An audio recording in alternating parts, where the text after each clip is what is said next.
আবারও flying kiss বিতর্কে চর্চায় অশোকনগরের রোমান্টিক বিধায়ক নারায়ণ গোস্বামী। আর এভাবেই লক্ষ্মীর ভাণ্ডারের সাফল্য উদযাপনে আয়োজিত মিছিলকে ঘিরে বিতর্কে জড়ালেন অশোকনগরের বিধায়ক নারায়ণ গোস্বামী। মিছিল শেষে এক মহিলা কর্মীর উদ্দেশ্যে বিধায়কের ফ্লাইং কিস দেওয়ার দৃশ্য সোশ্যাল মিডিয়ায় ভাইরাল হওয়ার পরই রাজনৈতিক মহলে শুরু হয়েছে জোর চর্চা।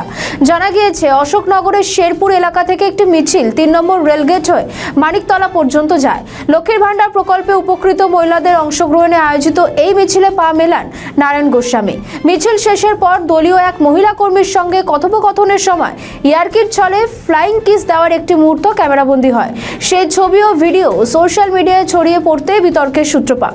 বিরোধীদের অভিযোগ, একজন জনপ্রতিনিধির কাছ থেকে এ ধরনের আচরণ শোভনীয় নয়। বিষয়টি নিয়ে কটাক্ষ করতে ছাড়েনি বামেরাও।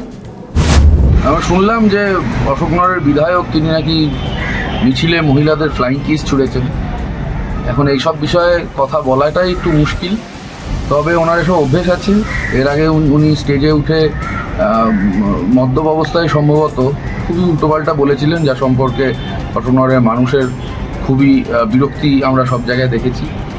তার আগে আদিবাসী মহিলাদের সম্পর্কে একটা কুরুচিকর মন্তব্য করেছিলেন, অনেক উদাহরণ আছে। এখন এইটা নতুন করলেন।